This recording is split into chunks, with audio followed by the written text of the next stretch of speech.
Bonjour à toutes, bonjour à tous. Vous écoutez le deuxième épisode des Raisins de la Passion.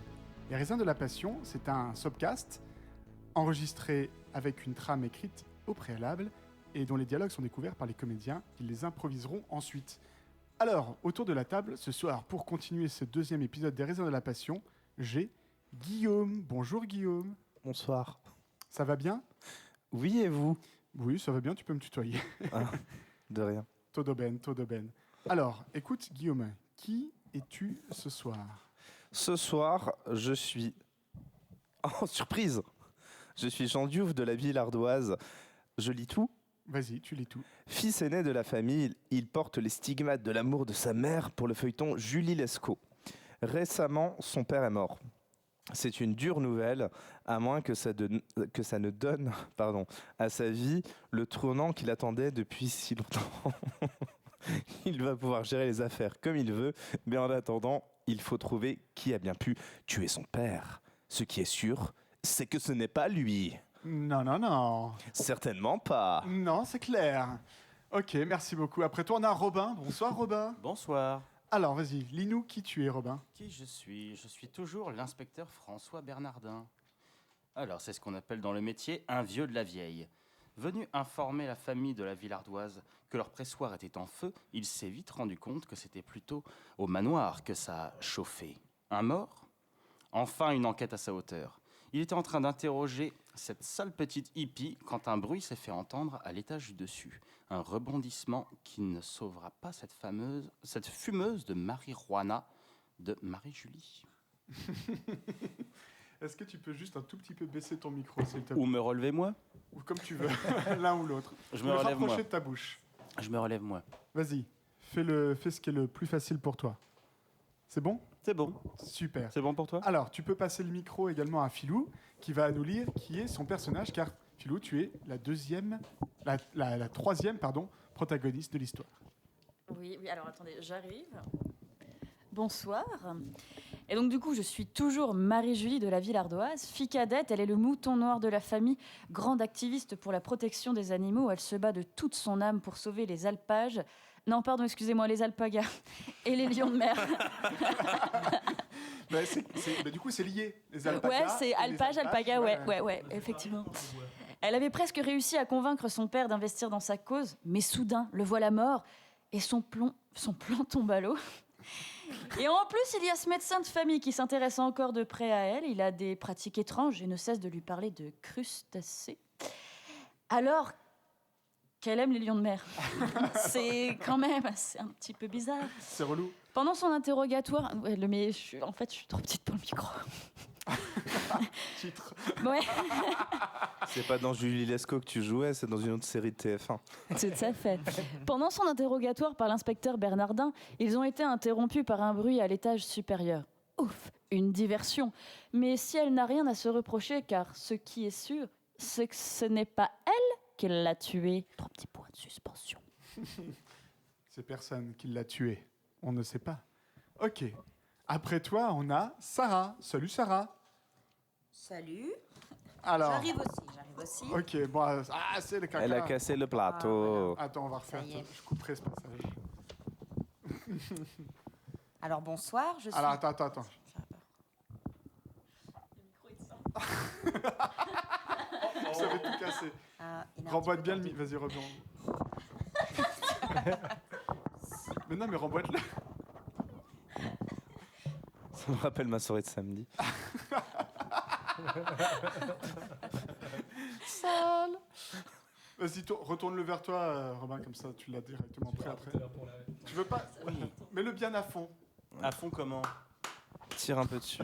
Voilà, pas trop pour pas péter la part. Crash. Tu m'as dit à fond. Ah, il est bien à fond là. Ok. Après toi, on a Sarah. Salut Sarah. Salut. Alors je suis Jocelyne de la ville ardoise. Elle est la femme du baron, depuis bien trop longtemps à son goût. Vivant au crochet de son époux, son passé laissait pourtant imaginer une autre voie.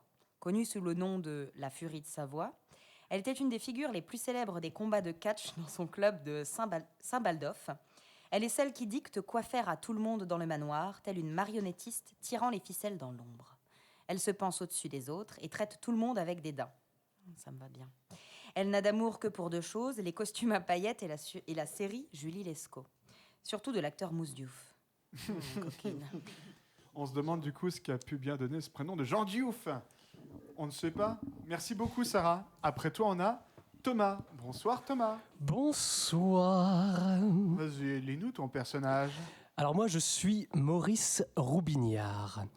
C'est le majordome de la famille, un peu simple mais au corps de dieu grec. Il a obtenu le poste sans vraiment avoir compris comment. Mais il se plaît bien ici.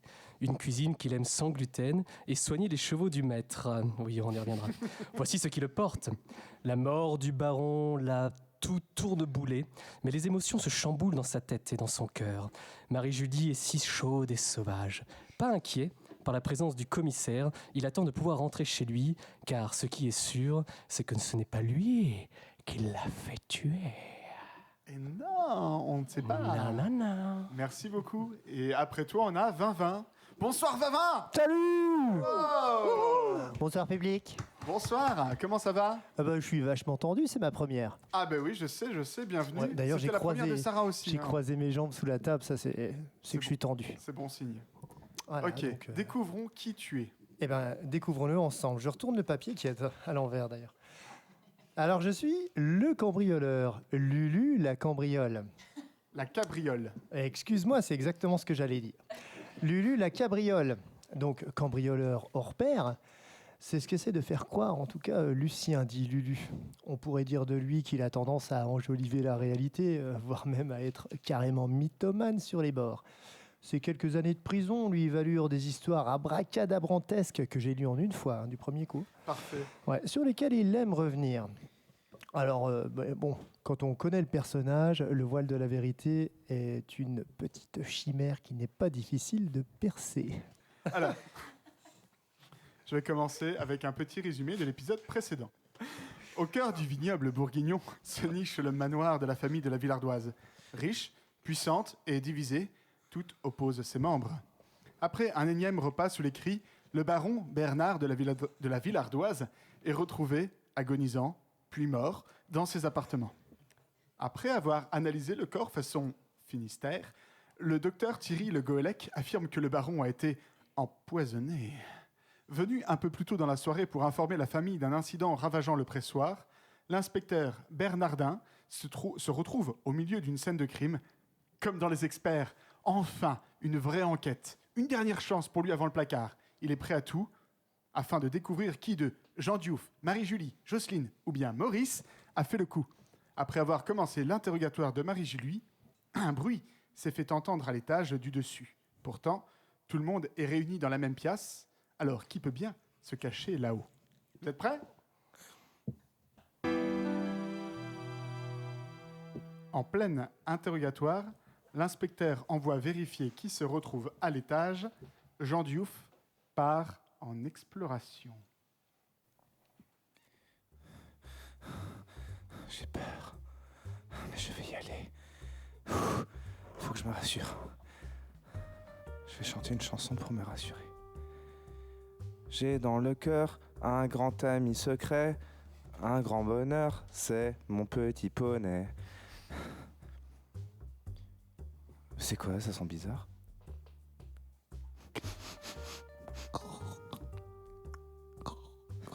Qu'est-ce que... Grand-père? Grand-père, c'est encore vous? Grand-père! Après quelques pièces vides, il finit par tomber sur un homme masqué, caché dans un placard. Frayeur et surprise! Jean Diouf questionne l'inconnu sur son identité et la raison de sa présence. Celui-ci invente une histoire farfelue pour sauver les meubles. C'est bizarre parce que mon grand-père, il avait pas un masque comme ça et il avait pas une casquette comme ça non plus. Il y avait une petite tête de mort au-dessus et il y est pas. Ok, donc vous êtes pas mon grand-père. Et zut, tu as découvert le poteau rose. Non, je ne suis pas ton grand-père. Je suis Lulu, la cabriole, et j'ai des comptes à régler avec un certain inspecteur Bernardin dont j'ai appris la présence dans cette maison. Je me suis donc infiltré par le Velux excellent par rapport à l'inondation, tout ça, tu vois.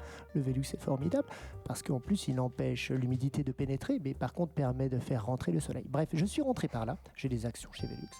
Et donc, On m'a appris que l'inspecteur Bernardin était là au sujet d'un incendie de je ne sais quoi, d'un tonneau ou quoi que ce soit. Le pressoir. Voilà, le Le pressoir. famoso, Et les Sarwell. je me suis dit, c'est le moment de me venger, parce que quand même, j'ai passé pas mal d'années de prison à cause de lui, parce qu'il m'a attrapé une fois alors que j'étais chez Glups en train d'essayer de mettre 2 sachets dans un seul. Et depuis, j'ai une dent contre lui, d'autant qu'elle est carriée. Alors déjà, si vous voulez que je vous aide, parce que en vrai, j'aime pas trop l'inspecteur Bernardin parce qu'il a une façon un peu, vous savez, un peu comme les gens de Miami qui sont un peu précieux quand ils vous parlent. Oui, tout à fait. Je l'aime pas trop, mais Tout ceci est cousu de fil blanc. Jean Diouf le met en garde. La police est déjà là. Il a tout intérêt à lui dire la vérité. Qui est-il et que vient-il faire là? L'homme finit par donner sa véritable identité. Il se nomme Lucien et il est cambrioleur de profession. Il en fait des caisses sur sa carrière, s'invente des casses spectaculaires pour impressionner Jean Diouf et peut-être réussir à gagner sa sympathie. Je t'ai parlé de Glups, tout ça, c'était bien beau. Tu sais, par exemple, le vol qui a eu lieu, tu sais, chez le Grand Joaillier, place de la République à Pont-à-Mousson. Ce n'était pas moi, mais je le connaissais, c'était un ami à moi. ah oui. Et en fait, il m'a donné tous ces tuyaux. Ça m'a permis ensuite de refaire la même type d'opération chez le vendeur d'iPhone, tu sais, qui est placé près de Nancy. Non, là, non, sur la- non, il vous a donné Et- tous ces tuyaux. C'est pas un joaillier qui donne ses tuyaux, c'est un manouche. Les tuyaux, c'est du cuivre. Alors, non. Vous allez pas me la faire à moi. Hein. Moi, j'ai des Sarwell dans le pressoir. Hein. Je sais ce que c'est la misère humaine. Hein. À ce sujet, tu me parles de cuivre et ça me dérange parce que normalement ce soir, tu vois, j'étais au concert de Kenji Girac. Voilà, c'est là que j'ai appris justement que l'inspecteur Bernardin se trouvait là et je me suis dit, c'est l'occasion de faire d'une pierre deux coups. Je sais qu'il y a quand même quelques fortunes dans cette petite famille et c'était l'occasion de faire un mauvais coup sous le nez et à la barbe qu'il a courte de l'inspecteur Bernardin que je déteste. Jean Diouf a le choix. Soit il trouve l'histoire de Lucien incroyable, et peut-être qu'il serait un bon atout pour quelques projets secrets qu'il a en tête. Cette liaison était fabuleuse. Liaison dangereuse. Hein. Soit tout ceci n'est que baliverne, et on n'entourloupe pas comme ça le fils de la Villardoise famille. Écoute, tu as le choix, soit tu le crois, soit tu le crois pas. Soit je le croive, soit je le croive pas. C'est ça, il n'y a que les vrais qui sachent. Si je le croive, je me trompe. Arrêtez là.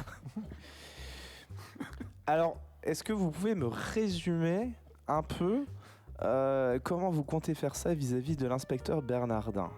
Entendu. Mais vu que je vois que je ne t'impressionne guère, je vais arrêter de prendre mon air mystérieux. Donc en fait, je m'appelle Lulu.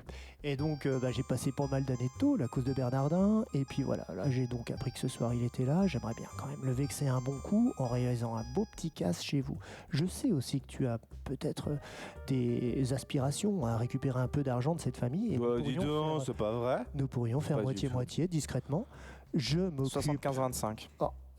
moitié, c'est-à-dire si tu prends 25, ça ne me dérange pas, mais sinon je partais sur moitié-moitié. 85-15-85 pour moi. Je ne veux pas ton numéro de téléphone. Donc voilà, écoute, c'est simple. Moi, je suis là discrètement. J'aimerais bien ne pas retourner au placard. Donc, soit tu obtempères, soit je t'enroule dans un matelas et je t'enferme dans le placard. C'est à toi de décider.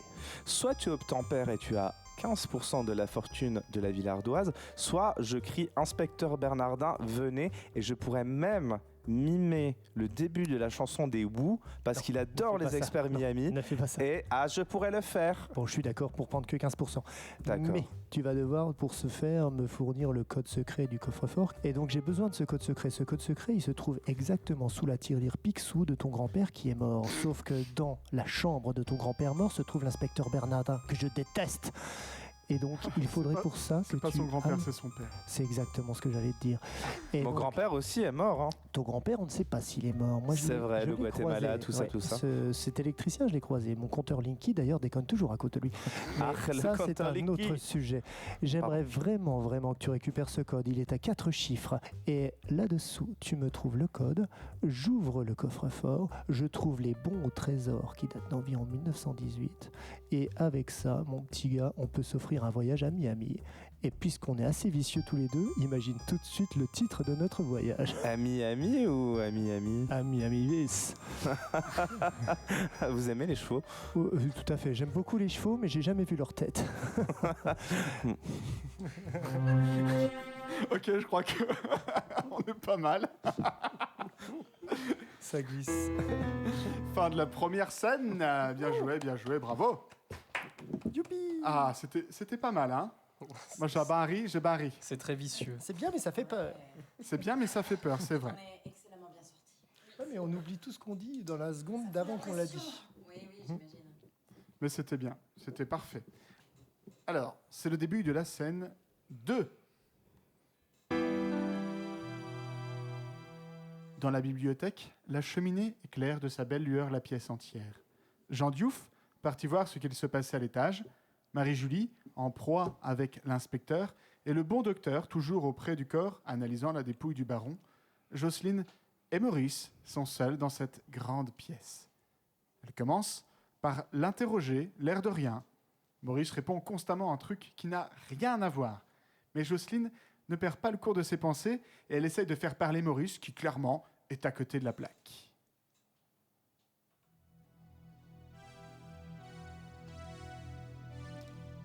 Maurice, Oui. est-ce que tu sais quelque chose? Bah non, j'étais en train de faire des pompes. Maurice, écoute. Oui. Nous avons partagé plein de bons moments, de très bons moments. Bah c'est vous qui le dites. Ils n'étaient pas bons? Bah oui, mais vous me faites des trucs bizarres avec les fouets. Bah, j'aime les fouets, j'aime quand ça claque, C'est vrai. Oui. Oui. Donc Maurice, écoute. Oui. J'aimerais que tu m'en dises un petit peu plus sur sur les causes possiblement du meurtre de mon époux. Bah, je sais pas, comme j'ai dit, j'étais dans la cuisine, je me souviens, je faisais de la vinaigrette, j'ai préparé des trucs sans gluten. Oui, bon, la vinaigrette de côté, ok. Oui. Ensuite, continue. Bah après, du coup, il était 13h, donc après, j'ai été voir les chevaux. Oui, bon, après les chevaux. Bah après les chevaux, du coup, j'ai été voir si ma vinaigrette elle tenait bien. Bon, écoute Maurice, Oui. si tu ne veux pas que je te plaque sur le sol, Oh non, car tu sais combien j'aime te plaquer sur le sol. c'est vrai. Oui. Donc j'aimerais que tu m'en dises plus sur tout ce qui s'est passé, mais concernant mon mari. Alors, apparemment, il est né en 1957. Bon, écoute, Maurice. Oui, oui. Oui. J'aimerais que tu m'en dises plus, c'est-à-dire que tu me dises les conséquences exactes de sa mort. Alors, il a pris un petit goûter à 16h, il était bien. Maurice. Oui. Écoute, ça va mal se passer. Oh non. Là, j'ai déjà mon bras qui est en train de frétiller. Il bah, a je envie vois ça. de t'attraper par le cou et de te Oh plaquer non. contre le sol. Ah d'accord, ok. Oui, madame. Donc, Maurice, Oui. je reprends. Oui, Donc, mon mari est raide, mort, froid. oui. Écoute, j'ai envie de savoir ce qui s'est passé. Bon alors, écoutez, je vais vous dire, donc après 16h, je lui ai dit, monsieur, ça va? Maurice, est-ce Oui. que tu sens ma main sur ta cuisse, là, qui serre? Oui, très fort. Oui, très fort. Oui. Et là, bientôt, je vais approcher mon poing gauche. Si tu continues à divaguer, ça va Vaguer. mal se passer et... Pardon. Vaguer, oui. Je vais enfourner? Non, ça ne va pas fourrer mon poing dans ton fion, donc s'il te plaît. D'accord. Oui, alors, Alors que Jocelyne se rapproche de Maurice, tentant de le confondre, leurs corps se frôlent. Ils avaient bien eu une liaison il y a quelques années, mais c'est fini, c'était leur petit secret. Jocelyne, respiration haletante, lui parle de manière farouche et sauvage.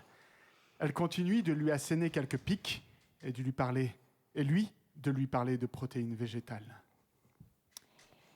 Écoute, Maurice, tout doucement, je suis en train de me détendre. 500 grammes de levure. Oui, donc la levure. Arrête, ouais. tu sais combien ça me fait de l'effet. Bah oui, vous en faites beaucoup. De l'effet? Non, de la levure. La levure, tu la sens, ma levure? Bah oui, la dernière fois, on avait fait du pain Continue. sans gluten. Oui, vas-y. Oui, donc vous êtes là, nous sommes là, mais vous savez que nous avons une passion. D'ailleurs, je tiens à dire que si vous me dites ce que j'ai envie d'entendre, je suis prêt, madame. Jocelyne commence à faire des allusions sexuelles, tentant de séduire à nouveau son ex-amant. Mais Maurice la repousse. Aujourd'hui, il a des vues sur une autre femme. Jocelyne prend très très mal cette nouvelle. Oui, la levure, ta baguette. Rappelle-toi ces doux moments, lorsqu'avec ta baguette tu caressais délicatement ma levure. Oui, mais madame, maintenant, ce n'est plus possible. Vous avez pris de l'âge. Comment ça, j'ai pris de l'âge? Bah oui, je veux dire, on m'a toujours dit, Maurice, Momo, il faut toujours que tu gardes une certaine limite d'âge. Et maintenant que vous avez passé cette limite, je tiens à vous dire un secret, madame. Comment ça, j'ai dépassé cette limite? Ah bah oui, je veux dire, vous avez du kilomètre, quoi, on le sait tous dans le village. Tu sens ça? Donne-moi ta main. Oui, Est-ce que tu la sens? là c'est pas ma main.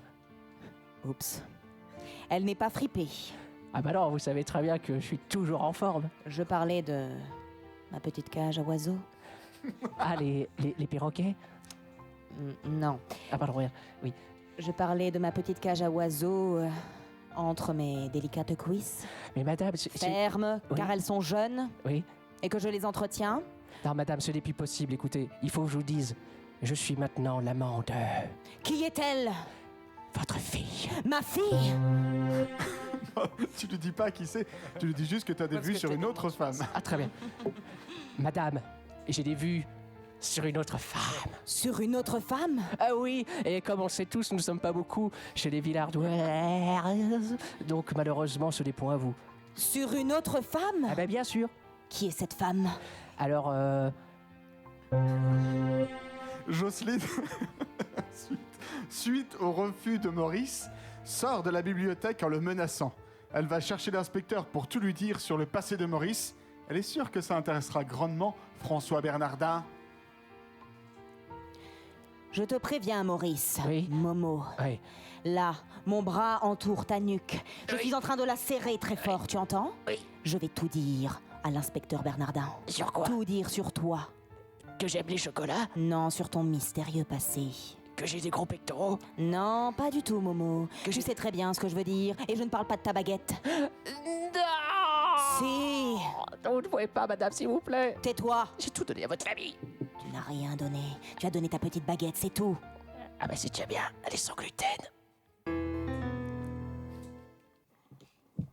Et c'est la fin de la scène 2.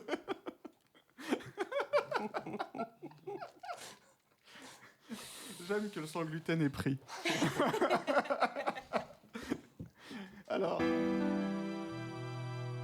début de la scène 3, on est maintenant dans un petit bureau où l'inspecteur Bernardin interroge Marie-Julie. Ok. L'inspecteur Bernardin a repris son interrogatoire avec Marie-Julie. Il l'interroge sur ses rapports avec son père et tente de la piéger en lui demandant à chaque fin de phrase « C'est pour ça que tu l'as tué !» Marie-Julie ne se laisse pas intimider et c'est parti. Bien, reprenons. Parlez-moi des relations que vous entretenez avec votre père. Elles étaient bonnes mais confuses. Confuse? Confuse comment? C'est pour ça que vous l'avez tué? Mais je n'ai tué personne, monsieur Bernardin, qu'insinuez-vous? Bien. Quand l'avez-vous vu vivant pour la dernière fois? Avant qu'il meure? Oui. Et si elle l'avait tué, Horatio? Horatio, qu'est-ce que tu ferais à ma place? Tentant de la confondre en la mettant face à son présumé crime, il veut lui montrer des photos qu'il vient de prendre du corps du baron. Mais en sortant son téléphone, Marie-Julie voit en fond d'écran une magnifique photo de lion de mer. Elle demande à l'inspecteur si lui aussi partage cet amour pour ces mammifères des eaux profondes. Permettez-moi de vous montrer quelques clichés du corps de votre père. D'accord. Alors, attendez. J'ai un pantalon un petit peu serré, c'est un peu compliqué. Voilà. Alors, regardez. Ici, on peut voir des antennes de gambas qui sortent de son orifice. Vous voyez? Là, j'ai pris un plan un petit peu plus large. Pas moi. Alors, pour ma part, je pense qu'il a été violé avant d'être tué. Par mais des ce gambas? n'est encore qu'une hypothèse. Oui, nous verrons ça plus tard. Mais Non. ça, mais Oui. revenez sur la photo d'avant. Non, alors pas vous en slip, on revient avant. Ah, oui, avant. Là, c'était là, bien ça. Mais qu'est-ce Oui. que c'est, Bernardin? Un lion de mer? Je ne suis pas folle, vous les aimez? Je dois avouer que oui, ils sont assez mignons. Ils me font un peu penser à Horatio Kane. Avec c'est leurs pour ça. petites moustaches. Ils sont trop choux. Et leurs yeux en amande. C'est si mignon. Mais vous me comprenez, vous aussi, Alors- vous alors, faites partie regardez. de l'association des amoureux des lions de mer. Oui, d'ailleurs, Fantastique. attendez, j'ai fait un petit photomontage. Regardez, alors là, c'est un lion de mer avec des lunettes de soleil. Oh, c'est trop mignon. Et alors, je voulais mettre du son par-dessus, je voulais mettre la musique des Who pour que ça pète, Ah, mais je sais pas faire les intéressant. montages. Ah, on aurait pu faire des gifs, ça aurait été fort drôle. Vous Tout à savez fait. faire les gifs? Non. Je nous sens intimes tout d'un coup, Bernardin. Enfin, d'être liés. nous sommes quand même d'horizons plutôt différents. Vous êtes policier, je suis quelqu'un de fortuné, vous savez, enfin, je suis quelqu'un de bien, on m'aime, forcément. Vous êtes policier, oh voilà. Oh, je sais juger les gens. Mais ce petit je ne sais quoi qui lie peut-être nos destins, ça n'arrive pas par hasard, Bernardin. Du coup, on a sauté quelques étapes, mais c'est très bien parce qu'on a passé directement le truc d'après. Jocelyne rentre dans la pièce, rouge de rage. Elle se jette sur l'inspecteur et lui dit qu'elle sait qui a tué le baron. C'est une accusation très très grave qu'elle avance là. Prudent, Bernardin lui demande quelles sont les preuves de la baronne pour lancer de telles accusations. Inspecteur Bernardin, Oui. Je sais qui a tué mon mari. Je sais qui a tué mon mari. Marie-Julie, Dites-moi. c'est Momo. Momo? C'est Momo. Momo? Vous ne connaissez pas son mystérieux passé, hein? Non. Attendez. Je mets mes lunettes de soleil. Allez-y. Dépêchez-vous. Je sais que c'est Momo. Expliquez-moi. Jocelyne lui révèle alors que Maurice, derrière ses airs faussement niais, est en fait un ancien tolard sorti de prison il y a quelques années. Elle a décidé de l'embaucher sous les conseils du docteur Thierry Le Goélec, qui connaît bien Maurice. Elle avait promis de garder le secret, qui à l'époque l'avait plutôt moustillé, mais aujourd'hui, un crime a eu lieu et la vérité doit ressurgir. Écoutez, je vais vous éclairer sur le passé mystérieux de Momo, Maurice. Écoutez, je vous avoue que, tout d'abord, quand je l'ai vu la première fois, je ne voulais pas l'embaucher, mais le médecin, le docteur, le Goélec, m'a affirmé qu'il était doux, gentil, malgré ses airs de faussement niais, mais en fait, il avait un passé de tolard. Il avait commis des actes fort répréhensibles, et il avait été enfermé. De quel ordre? Répréhensible de quel ordre? Eh bien, écoutez, vous connaissez certainement les relations qu'a mon fils avec les chevaux. Vous avez certainement entendu parler de ça. Je vais oui dire. Oui, donc Momo a cet amour-là, mais pour les chiens. Momo, dès qu'il entend un chien aboyer, il devient fou. On pourra faire le test si vous le souhaitez. Je peux l'appeler tout à l'heure. Mais... Vous avez un chien? Non, je n'ai pas de chien. Fort heureusement. Où peut-on trouver un chien à cette heure tardive? Je ne sais pas. Peut-être la voisine Chantal. Bah... Marie-Julie ne peut en supporter davantage. Elle se dresse pour supporter l'homme qu'elle porte en son cœur. Comme un homme si fort, si sculpté, si beau, si fort aurait pu faire une chose pareille. Elle l'aime. Et même s'il a de toute évidence une hygiène bucco-dentaire douteuse, elle ne laissera pas salir l'image de l'homme qu'elle désire. Jocelyne, mère, qui-je? Comment pouvez-vous, Maurice, le saint homme de la famille? Oh, Marie-Julie, vous ne connaissez rien sur ce Momo. Je connais tout de lui, dans les moindres recoins, dans ses gencives. Jeune fille, je crois comprendre certaines choses et j'ai juste envie de vous plaquer sur le sol. Mesdames, s'il vous plaît. Mère, Jocelyne, Joss, s'il te plaît. Ne m'appelle plus jamais Joss. Parce que sinon, je vais te plaquer fortement sur le sol. Sens-tu ma main autour de ton cou? Ouais, j'aimerais la sentir ailleurs, mais enfin, c'est une autre histoire. Nous en parlerons plus tard. Je ne suis jamais. pas Joss. Mesdames, s'il vous plaît, j'ai mes lunettes de soleil. Bernardin, Soyons taisez-vous. sérieux. Nous reviendrons au lion de mer plus tard. Personne ne connaît Momo. C'est Je une enquête connais les sérieuse. plus sombres secrets de Momo. Jocelyne coupe Marie-Julie. De toute évidence, elle ne sait rien de son nouvel amant. Savait-elle pour la prison? Ah non, je ne crois pas, non. Savait-elle qu'il consomme du gluten dans le cachette? Je ne pense pas non plus, non. Et savait-elle que Maurice avait une liaison avec elle? Alors très bien, Marie-Juju. Nous allons voir si tu connais bien Momo. Est-ce que tu savais peut-être que Momo avait été enfermé? Est-ce que tu sais peut-être que là-bas aussi, il a pris goût aux pénétrations anales? Non, je ne crois pas. Eh bien, ma chère Marie-Ju, tu vas découvrir de sombres secrets sur ce Momo. Je n'ai aucune crainte. Un homme peut changer. Son passé ne le définira jamais. Mais bien sûr que son passé le définit. Mais bien sûr que non, c'est pas parce qu'il pue de la gueule que ça fait de lui quelqu'un de mauvais. Peut-être qu'il pue de la gueule parce qu'il mange du gluten. Savais-tu ça, Marie-Juju? Oh.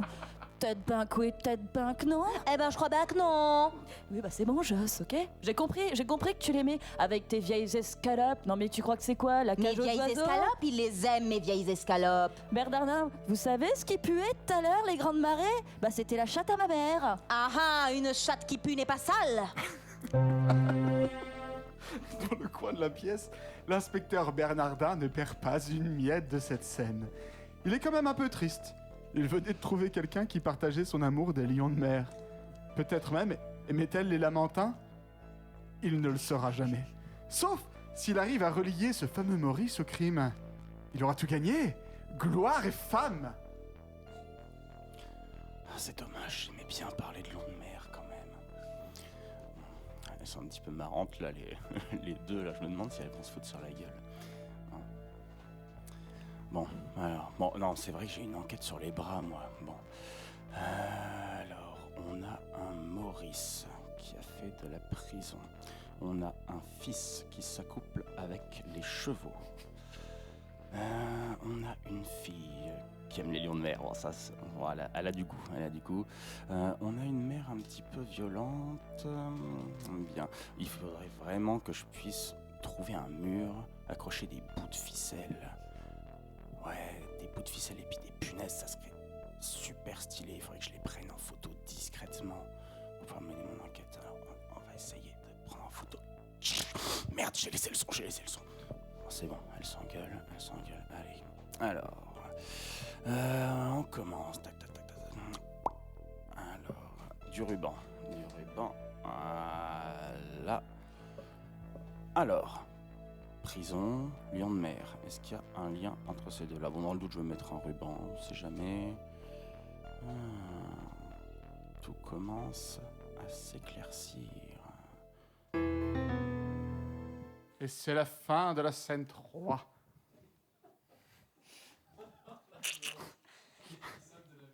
C'est l'épisode de la violence, carrément, ouais. Ah, j'ai fait du catch. Bon, carrément du coach.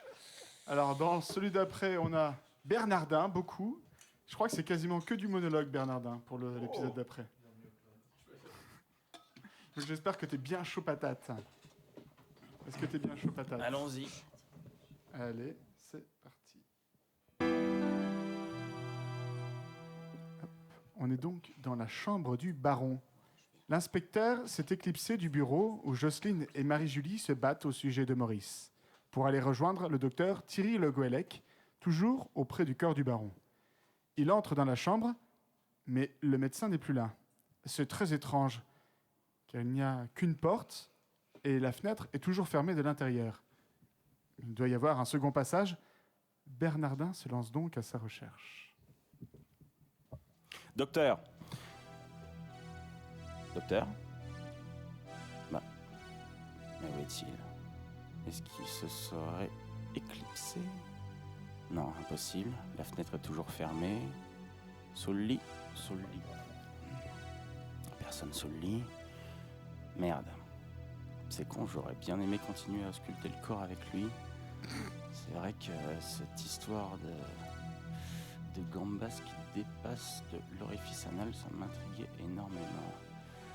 Bon, tant pis. Mais où est-ce qu'il est passé, ce con? J'ai vu personne dans le couloir. Il y a une seule porte, une seule fenêtre. Tout est fermé. Est-ce qu'il aurait réussi à utiliser un stratagème avec du fil de pêche pour refermer la fenêtre derrière lui? Il est breton, pratique la pêche, fil de pêche, ça pourrait être logique. Derrière une vieille tapisserie, il trouve un pan de mur encore légèrement entrouvert. C'est encore mieux que les experts. C'est comme dans Sidney Fox l'aventurière. Oh, un passage secret. Oh, je suis tout excité là. Bon, ok. Restons sérieux. Lunettes de soleil. Allez, pense Horatio. À fond. Je vais essayer de me glisser à l'intérieur.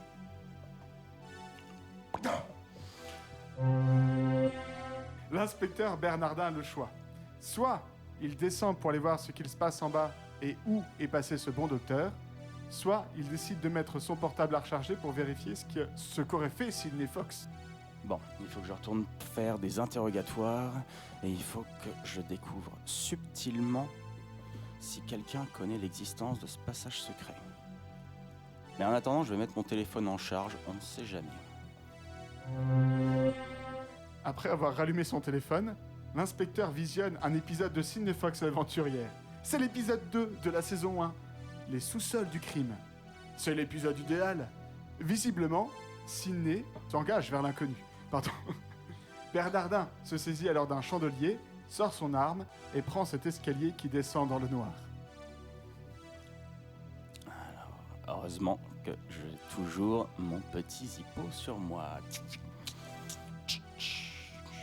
Allez, c'est parti.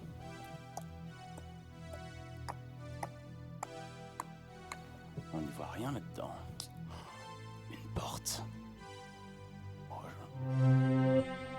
Arrivé en bas de l'escalier, il cherche à tâtons un interrupteur et après l'avoir trouvé, la lumière se fait sur une grande pièce remplie d'objets étranges et mystérieux. Tous ont l'air très anciens. L'inspecteur se demande bien où il a pu tomber. Alors, on a bien trouvé de la lumière. Ah, bah voilà. C'est vachement grand ici. J'aurais jamais cru qu'il pouvait y avoir une pièce aussi grande sous le manoir. Qu'est-ce que c'est que ça? On dirait une collection de louches.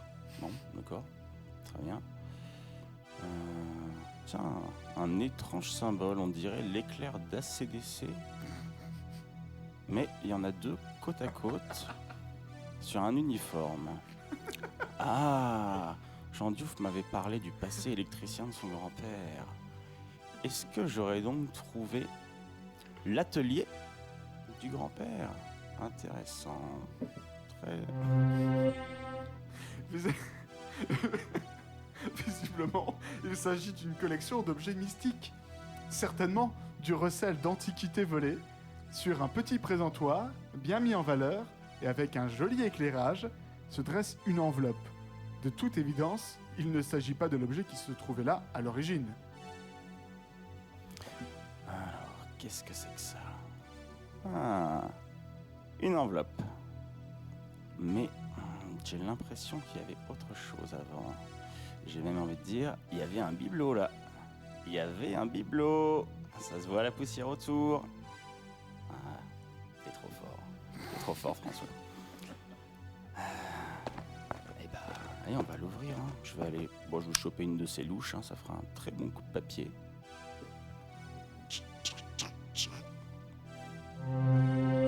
L'inspecteur ouvre la lettre et lit en voix off ce qu'elle contient. Mon cher Jean Diouf, si tu lis cette lettre, c'est que je suis mort très prématurément. Aussi, j'ai décidé de te léguer ce que j'ai passé ma vie à accomplir. Avoir... Pardon, c'est une lettre de pas du tout le baron. C'est le grand-père. C'est une lettre de quelqu'un qui aurait dérobé ce qu'il y avait là avant. Alors, je vous ai bien eu. Inspecteur, vous n'êtes qu'un trou du cul. Signé Lulu. Lulu. Ça me dit quelque chose. Lulu. Et c'est la fin de la scène 4. Oh, très bien joué, très bien joué. Et c'est le début de la scène 5, nous retournons dans la bibliothèque. Tout le monde, sauf l'inspecteur Bernardin, qui est encore au sous-sol, arrive en même temps dans la salle en parlant les uns aux autres sur des sujets qui les concernent dans un grand brouhaha. N'importe quoi. Les escalopes. Les escalopes, elles sont certainement plus confortables, moi, je pense. C'est incroyable, Vous ça. ne devinerez jamais qui j'ai rencontré. Stéphane Escher, en personne, Qu'est-ce qu'il raconte? dans le bureau de papa. Je supporte plus. Extraordinaire. Insupportable. Le silence se fait net quand Jocelyne demande à Jean Diouf qui est cet homme mystérieux et étrangement sexy. Mais Jean Diouf, qui est cet homme mystérieux et étrangement sexy? Tu te souviens, maman, quand tu me berçais il y a quelques années, tu écoutais Déjeuner en paix. Oui. Eh ben, sache que c'est... Alors, mets-toi près du fauteuil pour ne pas tomber dessus. Très bien. Enfin, pour tomber dessus au cas où tu tomberais. Il s'agit de Stéphane. Jean Diouf présente les personnes qui l'accompagnent. Il s'agit de Lulu la Cabriole, grand champion des arts mystiques du cirque du Pérou. Il est à la virtuosité sur un cheval ce que Larousseau est à la musique live, un dieu parmi les hommes. Ils se sont rencontrés au Haras de Saint-Maurice-les-Couches pendant une initiation aux soins énergétiques équestres. Il est l'invité de Jean Diouf, il avait simplement oublié qu'il était là. Je me souvenais pas, je l'ai invité ce Tu soir. tu présentes. Oui, alors c'est Lulu la Cabriole parce qu'il fait des cabrioles sur les chevaux. Cabriole Voilà, il est un petit peu Art mystique, Pérou. Voilà, norvégien comme vous l'avez deviné. J'aime la Norvège. Et Norvège, c'est lui la qui tour m'a de appris à Pise. masser les chevaux. Oui. Et J'ai c'est pour ça que amassé je les vais chevaux. masser les chevaux tous les soirs aux écuries. Oh. Mais Lulu, que faisiez-vous avec les chevaux? Enfin, quel était votre métier? Alors, à la base... Jean Diouf, tu gardes le secret. Pas de soucis. À la base, je suis donc... je m'appelle Lolo. Je viens du Pérou. Je m'appelle Lolo du Pérou. Et en fait, je n'ai rien à voir avec des gaz qui seraient colorés. Et donc, je viens du Pérou et je suis passionné d'équidés. Et donc, j'ai commencé dès mon plus jeune âge à monter les chevaux. À monter les chevaux. à monter, Continuez, à ça monter m'intéresse beaucoup. sur la groupe. Non, j'ai monté dessus comme mon père, mon grand-père, et comme mon père montait sur mon grand-père aussi. Et donc, ensuite, voilà, au Pérou, il y a eu la Troisième Guerre mondiale à cause de la 5G. Et donc, j'ai dû émigrer en France. Et j'ai été gentiment accueilli par Jean Diouf, qui m'a caché, en fait, dans les écuries. Non. Et ben oui, puisqu'il savait très bien que aussi j'étais très à l'aise avec les équidés. J'ai d'ailleurs dans cette famille surpris certaines choses dont le secret pourra peut-être se monnayer un jour. Oui, on sait tout, Mais j'aimerais en fait moi aussi vous parler un peu de moi, parce que je me suis un petit Elle peu va produite. parler d'elle. Je vais Allez-y, parler ma de moi, grande. Jean Diouf. Donc oui, maman. moi aussi, je me suis produite dans certains cirques. En fait, je faisais du catch avant, d'où ces biceps saillants. En effet, c'est pour ça que vous gardez encore ces petites cagoules là de cuir avec un petit aigle sur le côté. Vous avez remarqué? Oui, je trouve ça très sexy, ça me rappelle beaucoup la tenue de ma maman. Et ma maman au Pérou, en fait, portait cette tenue pour aller au supermarché, mais c'était quelque chose d'assez standard là-bas. Bon, bref, donc du coup, je me suis retrouvé ici, et donc, Jean Diouf, quand est-ce qu'on peut un petit peu s'évacuer pour aller voir la Et petite alors Picsou Oui, et donc, je ne sais, en fait, j'ai beaucoup de mal avec votre langue, mais j'ai Vous parlez très apprécié... bien, je vous assure, vous parlez vraiment. Non, mais avec la vôtre surtout, parce que du coup, elle est coincée dans ma bouche. Maman, Vous t'as avez pas dit, senti? t'as pas dit qu'on t'appelait la cage à oiseaux dans le milieu? Si, mais toi, calme-toi, Jean Diouf. C'était quoi les oiseaux? Vu la taille et la couleur, c'était des tout courants à mon avis. Hein. Intrigué par l'absence de l'inspecteur Bernardin, Jean Diouf demande à Marie-Julie comment s'est passé son interrogatoire. Marie-Julie lui explique que derrière cet homme, à l'allure peut-être balourde, se cache un amoureux de la faune marine. Mais tiens d'ailleurs, où se trouve l'inspecteur? Et dis donc, Marie-Julie, ça a bien tchatché avec l'inspecteur Horatio Kane. Oh pardon, zut, il vient pas de Miami, l'inspecteur Bernardin. Non mais alors, Jean, Non mais on alors... fait le mariole, ça rigole. Vous savez que vous aviez un point en commun. Parce que j'ai un point en commun avec l'inspecteur, le lion de mer. Vous avez un point en commun aussi, tous les deux. Quoi? Et tu feras pas le mariole quand tu vas le savoir, si je te dis Pierre. Pierre Pasquale. Pierre, j'aime Vous sentir aimez ta bouche tout- glisser. Oui, quand Non, il est c'est prêt à pas tout vrai. te donner, je t'assure. Et alors là, j'ai ri, j'ai fait non, coïncidence, Tom et Jerry. incroyable. Et ouais, tout à fait. Donc tu vois, finalement, écoute, après il a posé des questions, le blabla habituel, mais tu sais, voilà, c'est Bernardin, c'est quelqu'un d'assez C'est un professionnel avant tout, madame. professionnel. C'est pas parce qu'on porte une paire de lunettes de soleil que ça fait soit un Et professionnel. une perruque rousse, tu l'oublies aussi. Oui, c'est. Mais tiens d'ailleurs, où se trouve l'inspecteur? Et alors, non mais, attends, on parle. Et mais l'inspecteur n'était pas avec toi, Jean? Bah non, moi j'étais en haut avec les chevaux, avec Lulu. Peut-être peut-être Mère qui est en train de jeter son dévolu sur l'inspecteur, mais ah non, elle a la bouche collée à celle de Lulu, mais où est l'inspecteur? Tous partent alors dans la chambre du baron et découvrent le passage laissé grand ouvert par l'inspecteur. Après avoir fait le tour de ce qu'ils pourraient trouver en bas, le groupe vote pour savoir qui va descendre en premier. Joss, je suis désolée, Mère, je t'appelle comme ça, mais cette pièce-là, on n'y va jamais. Comment ça se fait qu'elle soit ouverte à ce moment-là? Ah, je ne sais pas, que veux-tu que je te dise? C'était la pièce de père, la pièce de grand-père, et qu'est-ce qui se passe? Jean, tu la connais, moi, cette je suis pièce? occupée. Non, pas du tout. Mais qui va y aller, du coup? Et merde, j'ai pas fermé la porte. Alors, on n'a qu'à faire le tour de la pièce et éventuellement, on plouffe. Oh, fais donc le tour et arrête le blabla. Jean Diouf, je pourrais te parler 2 petites secondes, mon ami? Oui, viens, on va faire le tour avec Lulu. Oui, allez donc. Jean Diouf, je suis descendu tout à l'heure. Tout à l'heure, je suis descendu en bas parce qu'en fait, je cherchais cette tirelire Picsou et j'ai trouvé un bibelot. Donc de bol, c'était Tu as trouvé la tirelire Picsou? C'était une Donald. J'ai laissé un message pour l'inspecteur Bernardin, espérant qu'il tombe dessus. Je ne sais pas du tout s'il est descendu. Mais c'était où? C'était où le passage? En bas de cet escalier, tu sais, quand tu tires le magazine, en fait, Picsou Magazine, justement. Le Picsou Magazine Oui. spécial. Oui, avec le des spécial, îles. celui de l'été 84. Et du coup, en fait, une trappe se délivre, enfin se s'ouvre, pardon, mais là, je l'ai refermée derrière moi. Je ne sais pas comment on peut la découvrir devant ces gens. Donc il faut qu'on fasse semblant et qu'on ait l'air innocent de façon extrêmement stupide. Qu'est-ce qu'ils sont en train de Tout à raconter, mais- fait, tout à fait. Je vais, si tu veux, je Bon, peux marcher Jean, je et suis trébucher. désolée, mais- Oh, pardon, j'ai trébuché. Oh, j'ai tiré sur ce livre. Oh zut! Oh, mais qu'est-ce Oh, que c'est mais que cette dis donc. porte? Dis donc, vos vieux châteaux, ils sont tout Non, mais pourris. qu'est-ce qui va se passer? Bon, Qu'est-ce du que coup, c'est? Jean, Qu'est-ce que c'est, dis t'as trouvé- donc? Enfin, il y a une solution ou pas? Qui Ah, là, va disons devoir y aller, du coup? on a un gros truc tout noir, un gros trou noir devant nous, finalement.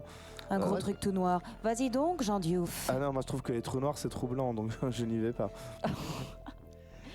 Sur ces 12 paroles, qui va y aller, du coup? Maurice, peut-être... Non, Maurice pourra jamais se repérer. Maurice, Oui, il- Momo. Maurice, il n'est pas là, Maurice, il est en train de Maurice te a un faire pied. du Non, pain. Jocelyne, tu ne descendras pas avec Il fait du Maurice. pain. Non. Jocelyne ne passe pas, fatalement, donc il Non, va falloir Jocelyne faire ne un passe choix. pas. jamais très la bien. porte. Un petit peu de Si respect mes biceps pour... sont trop gros, ce n'est pas de ma faute. Je parlais pas de vos biceps, mère, je parlais de vos grandes lèvres.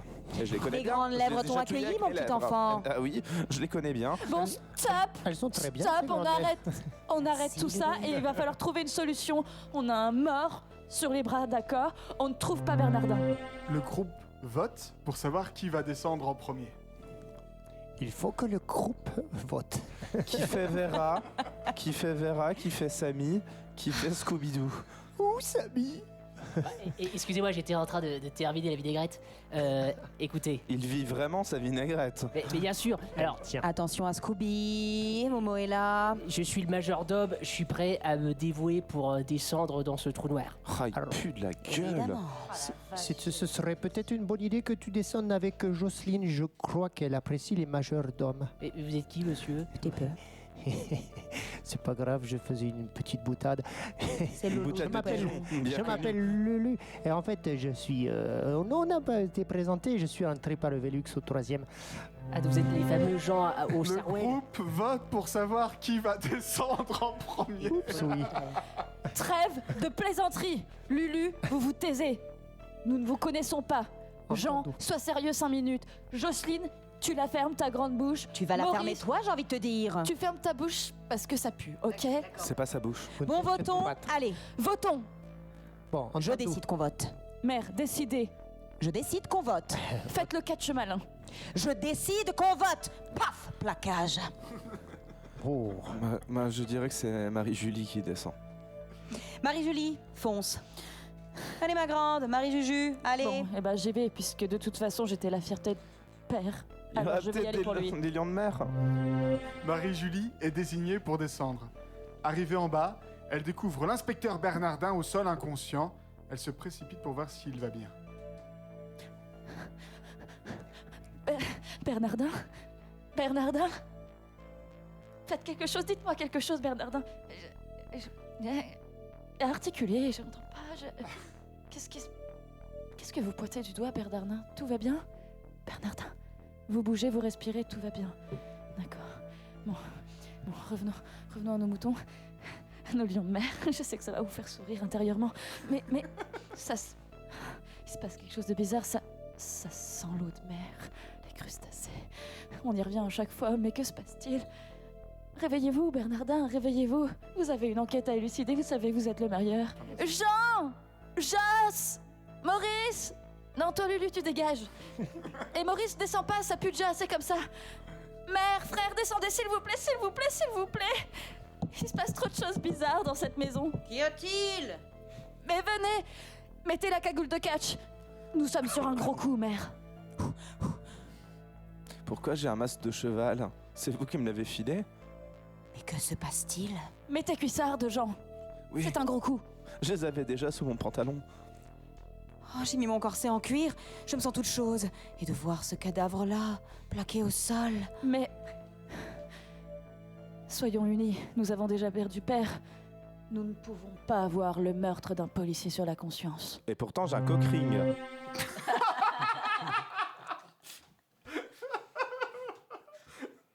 Ok, on va s'arrêter sur cette vraiment magnifique punchline.